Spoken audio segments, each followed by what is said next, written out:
March 10th, 1997. The wind hasn't stopped for 3 days. It scrapes across the ridgeline, carrying that dry mountain dust that clings to the tongue and mixes with the taste of metal from the power lines. My hands still smell like ozone and grease. We're somewhere past the last service road, a place the company maps label Restricted Maintenance Zone. No one ever checks what that means. As long as the lines stay up, it's not our problem. Clark County, Montana. They call this stretch the Quiet Range. Pines packed so tight the light barely reaches the ground. You can hear the hum of electricity running through the towers long before you see them. Like a low animal growl rolling through the forest.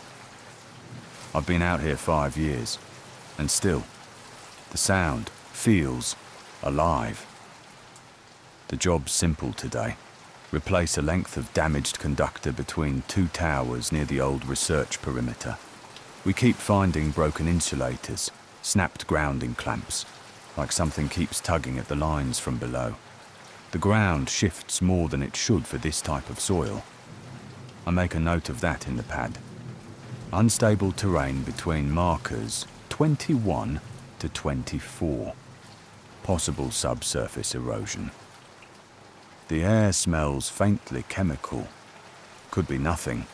Old creosote, hydraulic oil. But it lingers, like it's being vented slowly from somewhere underground. My partner, Jeff, doesn't say much.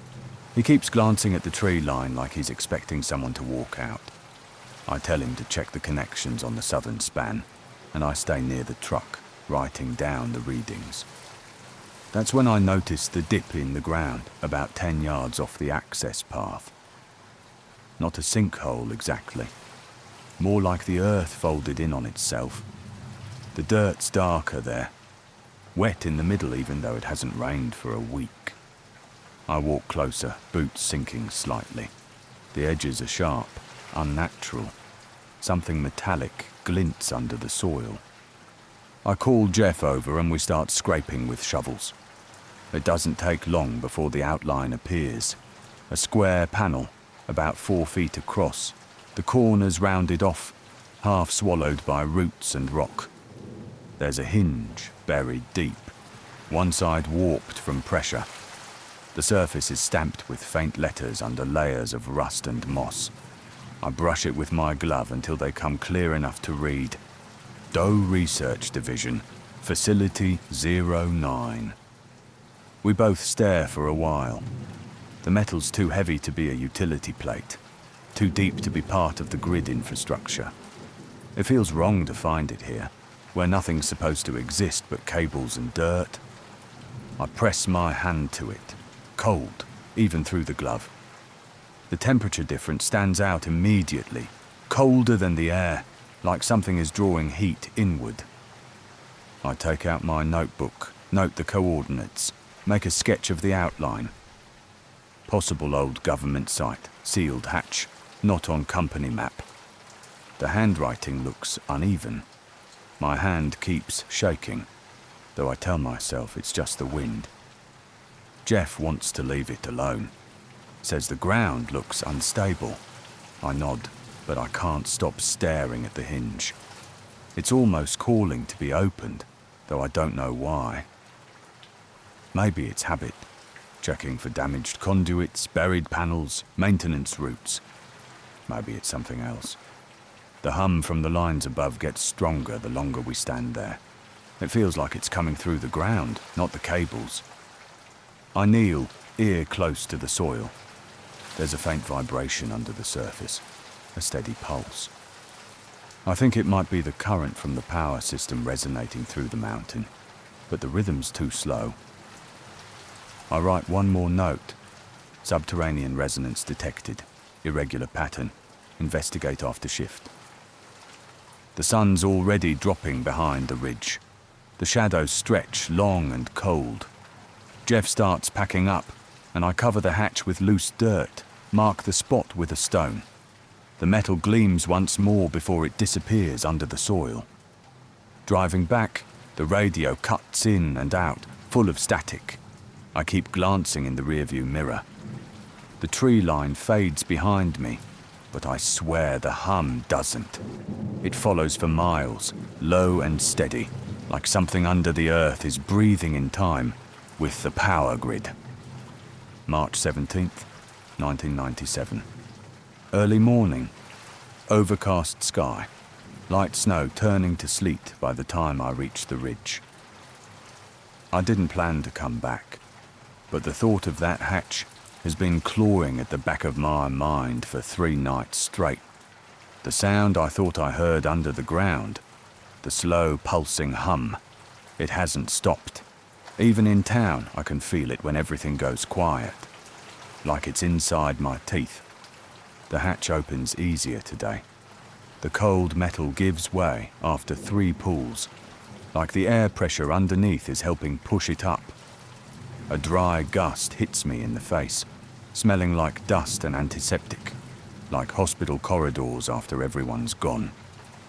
The flashlight beam cuts down into the dark, catching a ladder welded to the wall. 20 feet, maybe a little more. The air below doesn't move. No echo, no draft. Just that still, dead quiet that eats up sound before it gets far. I clip the light to my vest and start down. The ladder rattles under my boots, flakes of rust falling into the dark. I count each rung, whispering the numbers in my head, just to have something steady to hold on to. When my feet hit concrete, I can feel vibration through the soles, not from machinery, not rhythmic, but constant, like pressure trapped under rock. The corridor ahead stretches farther than the flashlight wants to reach. The walls are metal panels, dented, lined with conduit and half-buried cables. Every few meters, a dying ceiling light flickers, fed by some backup system that shouldn't still exist after 20 years. The light fades in and out, heartbeat rhythm. Between the flickers, I think I see dust motes moving against the air. Not floating, but drawn toward something deeper in. The floor's covered in grey dust, thick as ash. But there are footprints, not new but not fossilized either. The edges are still sharp, different sizes, at least 2, maybe 3 people. They lead both directions, some returning, some stopping abruptly. I kneel to take a closer look and notice faint drag marks beside one set, like someone was pulling weight or being pulled themselves. The smell gets stronger the farther I go. Not rot, something sterile gone bad. Old plastic, dried chemicals, burned metal. The walls carry condensation in places, but when I touch it, it feels greasy instead of wet. I wipe it off on my sleeve, write a note. Residual film on walls, oil or protein base, possible bio-residue. I pass the first open room on the right. Rows of metal beds bolted to the floor, grey sheets still tucked, brittle with age. Skeletons lie on at least half of them, the bones discoloured, stained at the joints. Leather restraints still buckle around wrists and ankles. Some skulls tilted toward the ceiling, jaws open like they tried to scream before the lungs stopped working. I try to count them. Maybe 10, maybe 12. The numbers blur when I blink. There's a table in the corner, a cracked mirror above it, paper scattered across the surface, most of it unreadable, soaked into mush. One folder is still intact, water-stained but legible enough. Project Hemlock, Phase 3. The ink is faded to grey, typed, stamped with the DOE emblem. I don't open it.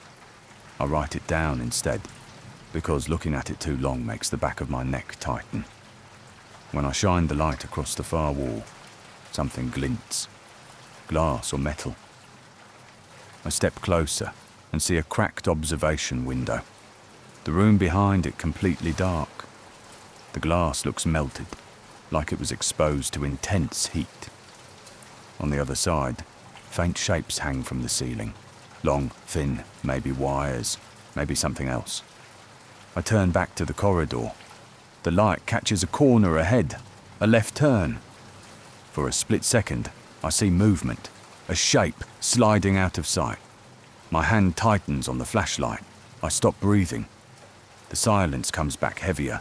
No footsteps, no echo. Just a faint sound against the wall. A slow, deliberate scratching, like nails dragging over metal. I stay still. The sound stops, then starts again. Further down. The flashlight flickers once, twice. The red emergency strips on the ceiling pulse faintly, sinking with the hum under the floor. I can feel it rising now, a vibration that doesn't belong to anything mechanical. I make a note with a shaking hand. Audio anomaly. Scraping, intermittent. Possible animal presence, corridor B. The air changes temperature for no reason. Cold, then suddenly warmer, carrying a faint current, like breath. The dust shifts around my boots. I take a single step backward, hit the door frame, and hold still. The scratching stops again. I look at the footprints behind me. There's one more now, fresh. The tread doesn't match my boots. I close the notebook and keep the light low. Whatever's in here, it's not gone. It's waiting in the next stretch of dark, just beyond where the flashlight can reach. March 18th, 1997. Overcast sky again, fog clinging low to the trees. Couldn't sleep. The sound from underground hasn't left me. Every time I close my eyes, I see the corridor, the beds, the folder. I hear that slow scratching on metal, like it's coming from inside my own skull. At some point, I just get in the truck and drive. No breakfast, no plan. Just that same pull in my chest, dragging me back toward the ridge. No one knows I'm going. I sign the daily sheet at the station, write down a fake route near the valley line. Nobody checks. The company doesn't care as long as the towers stay standing. I throw the portable floodlight in the cab, a spare battery pack, a camcorder I borrowed from my neighbour's kid, still half full of a fishing trip tape. I tell myself I'm going back for documentation, for proof. Truth is, I just need to know what's still alive down there. The hatch is open when I arrive. Not wide, just enough that the lock sits crooked. Metal bent slightly inward. The wind smells wrong. Burnt copper, spoiled disinfectant. A trace of rusted blood. I try not to breathe too deep. The flashlight's beam disappears into the black like the darkness is swallowing it whole. The descent feels longer this time. The ladder trembles, flakes of rust falling away into something deeper. My boots hit the floor, and the first thing I notice is the sound. Not the hum anymore. Something more deliberate, irregular. A pulse, then silence. Like breathing. The air is denser, heavier. It clings to my face like invisible static. I switch on the floodlight. The corridor blooms into pale light, revealing more of the space than before.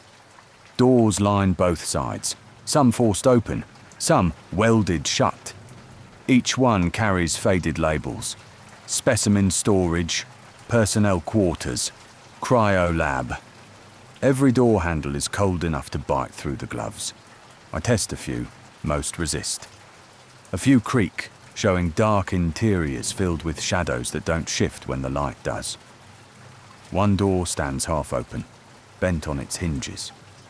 Inside, a lab, papers still pinned to the walls, rusted metal cabinets overturned. The smell here is sharper, almost acidic. On the far wall, a row of old monitors sits dead except one. The screen flickers weakly, green letters frozen in the middle of static. System error. The power shouldn't still exist, but it's there. A faint hum behind the casing. A residual warmth radiating from the back panel. I touch it out of habit, then pull my hand back fast. It's warm enough to feel alive. I write, residual current in terminal systems, power source unknown, emergency grid possibly intact. The deeper hallway slopes down toward another sign. Isolation Sector B. The paint has peeled into thin flakes that hang from the wall like skin. The stairwell smells like rust and formaldehyde. The air gets colder with every step. The flashlight catches streaks on the walls, claw marks, shallow but deliberate. Whatever made them had precision, not panic. At the bottom, the corridor widens into a chamber with observation glass running along one side. Behind it, a row of containment cells. The glass is thick, reinforced, still intact in most places. I raise the floodlight and feel my stomach drop. Inside the first cell, something skeletal slumps against the far wall. Not human. Limbs too long, the torso narrow, ribs splayed like branches. The skull tapers forward into a blunt snout, with two clean holes where eyes should be. The bone surface looks wrong, porous, twisted, as if it melted halfway through growth. The next cell holds more, smaller shapes half collapsed. Some bones fuse together in ways that make no biological sense. The walls bear marks, deep gouges that run from floor to ceiling, each separated by a pattern, almost rhythmic. The floor inside each cell is indented in several places, circular depressions pressed deep into the concrete, as if something heavy had crouched there for a long time. I record everything in short notes. My handwriting shakes. Subjects not human, bone deformation extreme, likely experiments, containment breached. One of the ceiling cameras still hums faintly. Its lens tilts slightly as I move. Tracking. I freeze. The light catches the cable running from it into the ceiling, intact, leading somewhere deeper. The system is still powered. I can hear the low electric buzz beneath the hum of the air. A loose metal sign lies on the ground near the last cell. The edge is bent, the letters faded but still legible. Containment protocol. Do not open without authorization.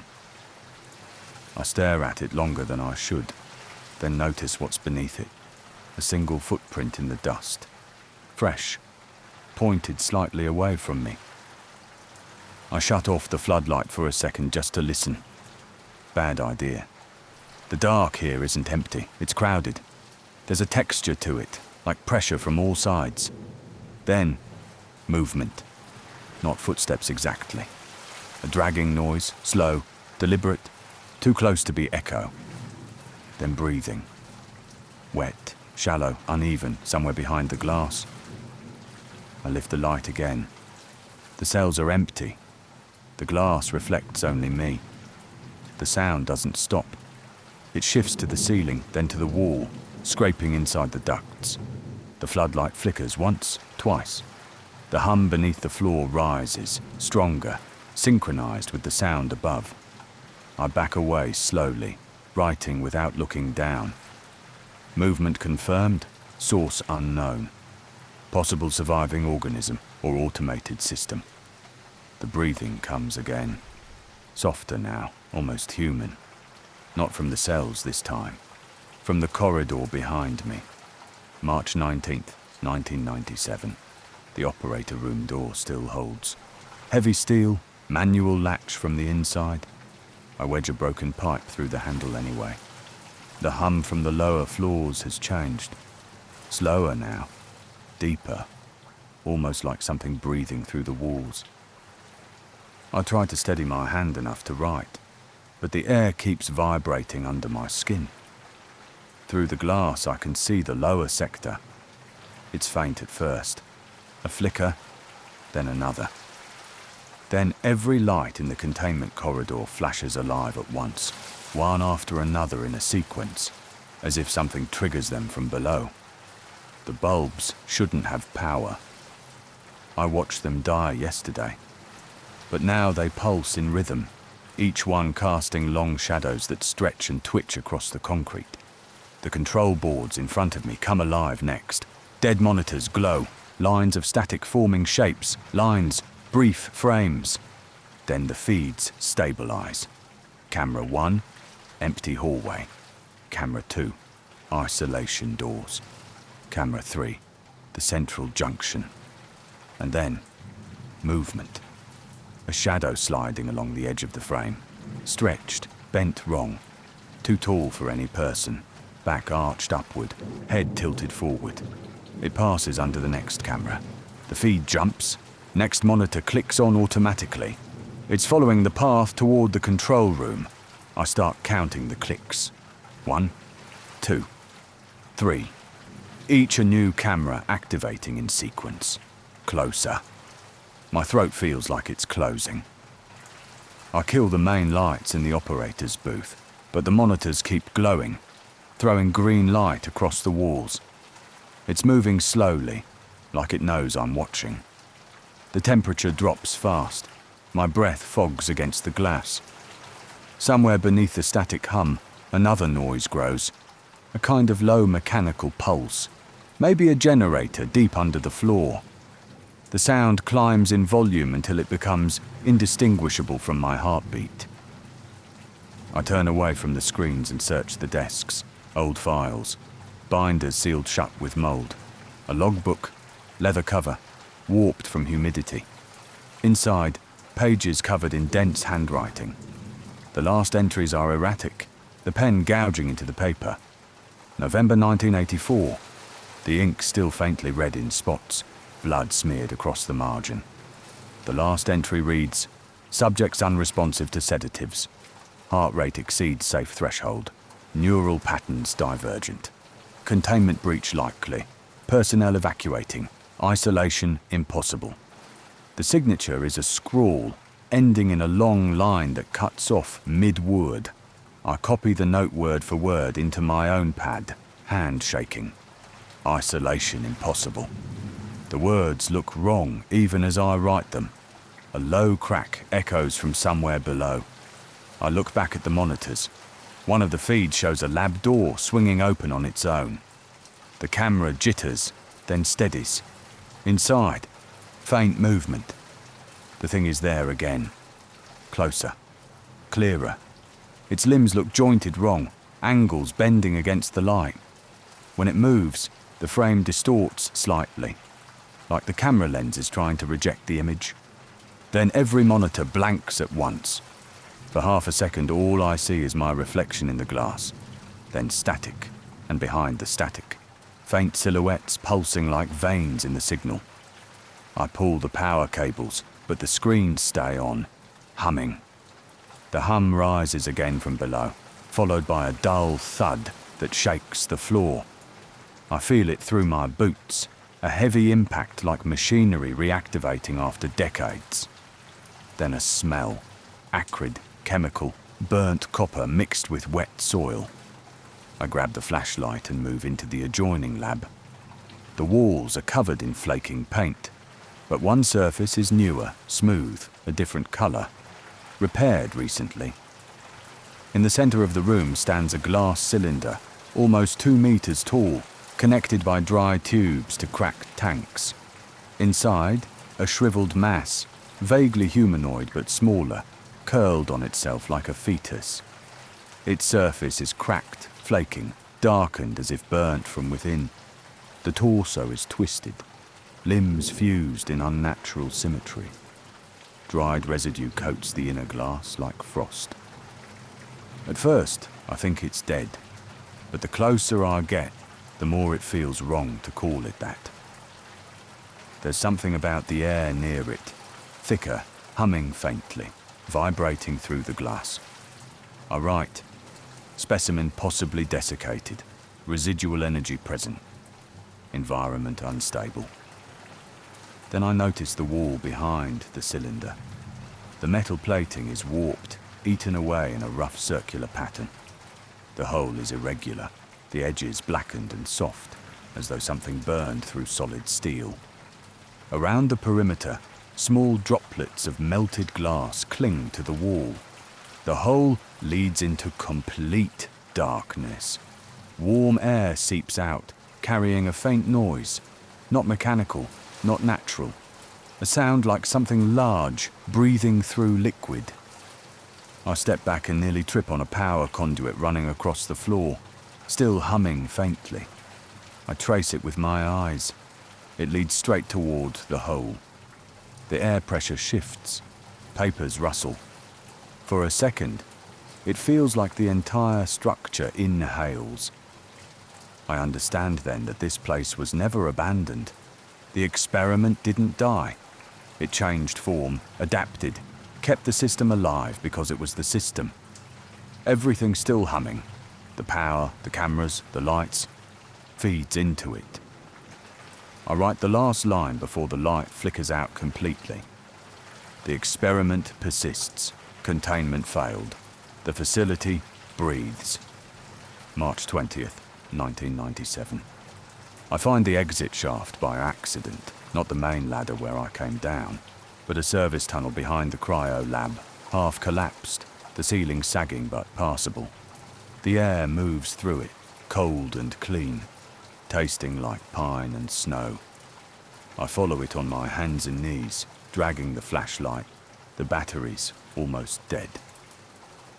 The tunnel climbs for what feels like hours. My knees bleed through my pants. The walls press close enough that I have to exhale to squeeze through some sections. When I finally push through the last section of debris, I emerge into grey daylight. Overcast sky, the ridge stretching out around me, familiar and wrong at the same time.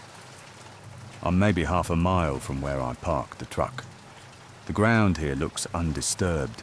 No sign of the main hatch, no metal, nothing. Just pine needles and rock. I walk back to the truck on unsteady legs. My hands won't stop shaking. I climb into the cab and sit there for 20 minutes, staring at the steering wheel, trying to decide if I'm really out. The keys are still in the ignition. The radio crackles with static when I turn it on, then catches a station playing country music. Normal. Real. I drive down the access road, windows open, letting the cold air blast through the cab. I keep checking the rearview mirror. The ridge fades behind me, silent and still. No movement, no lights, nothing. Just trees. March 23rd, 1997. I go back to work, sign in at the station, check the daily routes, pick up a repair order for a damaged transformer near the valley line. Everyone acts normal. No one asks where I've been. Jeff mentioned something about the weather, and I nod. Say something about snow coming early this year. The words feel distant, like someone else is saying them through my mouth. I finish the job by noon and drive back along the ridge road. I tell myself I'm just checking the towers, routine maintenance. But when I reach the spot where the hatch should be, I stop the truck and get out.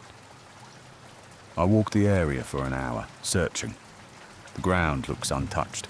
No depression, no metal panel, no trace of disturbed soil. I dig with my hands until my fingers bleed. Nothing. Just dirt and rock. I take out my notebook and flip through the pages. Everything is there.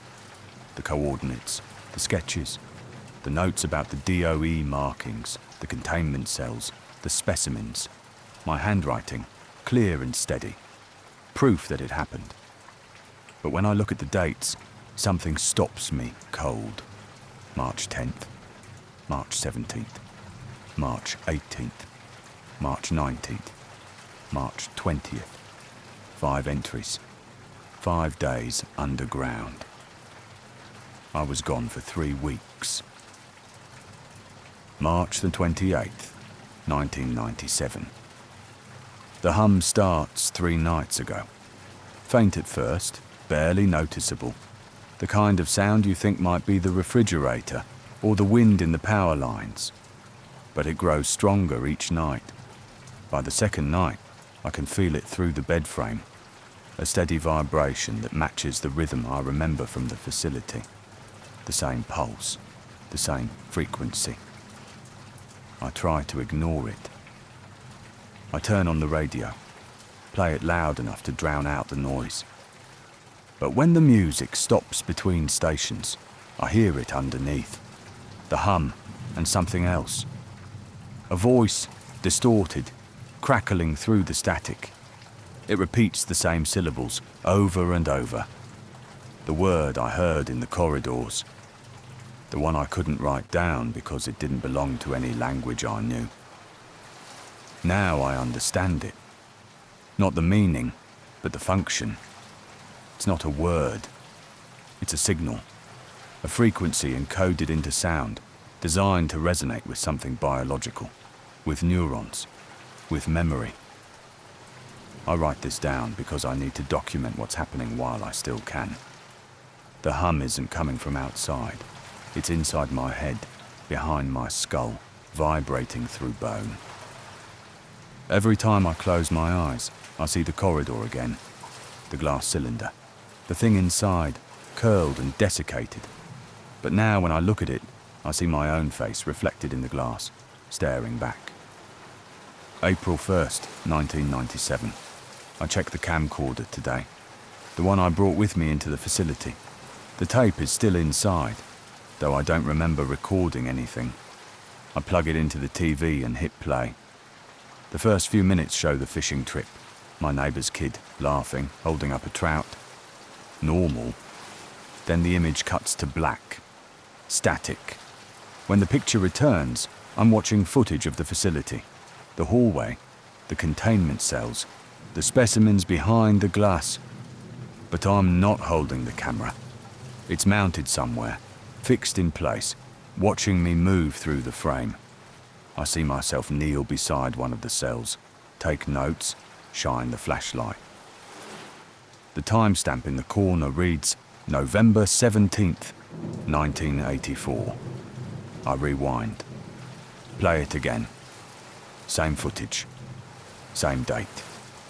13 years before I found the hatch. I pause the tape on a frame where I'm turning toward the camera, face half in shadow. The image is grainy, but clear enough. It's me. Same jacket, same boots, same notebook in my hand. But younger. The face is unlined, the hair darker. This version of me doesn't look surprised, doesn't look scared, just focused, methodical, like he knows exactly what he's looking for. The tape cuts to static again. When it returns, the footage shows the glass cylinder in the center of the lab. The thing inside isn't desiccated anymore. It's fresh, wet, moving. The limbs unfold slowly, pressing against the glass from the inside. The camera zooms closer. The face comes into focus. It's mine. April 3rd, 1997. I understand now what Project Hemlock was. Not an experiment to create something new. A test to see if memory could be transferred, if consciousness could be copied, stored, moved from one vessel to another. The specimens weren't failures. They were iterations. Versions of the same person, refined over decades, each one learning from the last. The hum isn't random. It's the facility still running, the system still active, transmitting the stored patterns through the power grid.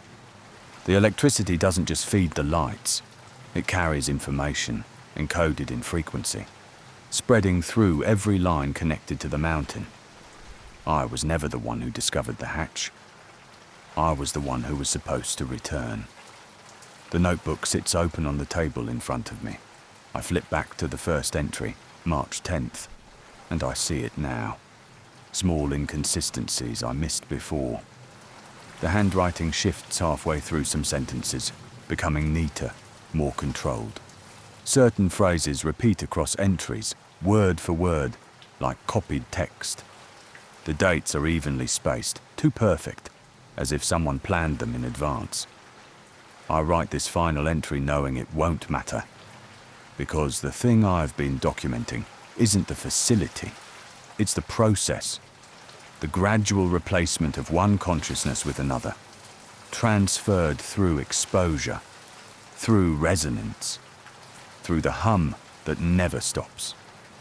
The original me, the one who went down that ladder on March 10th, didn't come back out. Something else did. Something that carries my memories, my face, my name, but runs on a different pattern underneath. The hum is the sound of that pattern stabilizing, integrating, becoming permanent. I can feel it now, spreading through my thoughts like static through a signal. Sections of memory that don't align, moments I can't account for. The reflection in the mirror looks right, but when I catch it at the wrong angle, I see something else underneath. The shape from the corridor, tall and bent, waiting to finish forming. The notebook will stay here on the table. Someone will find it eventually, read these entries, think they understand what happened. Maybe they'll go looking for the facility. Maybe they'll find the hatch, descend the ladder, walk the corridors. And when they come back, if they come back, they'll write their own notes, document their own findings, never realizing they're just adding another iteration to the pattern. The hum is constant now. It doesn't bother me anymore. It feels familiar, like coming home after a long absence. The power lines outside hum in harmony with it, carrying the signal farther, spreading through the grid, reaching other mountains, other stations, other people who work alone in the silence. I close the notebook. The pen falls from my hand. Outside, the wind moves through the trees, and underneath it, I hear the low pulse of electricity running through the earth. The facility breathes, the system persists, and I am part of it now.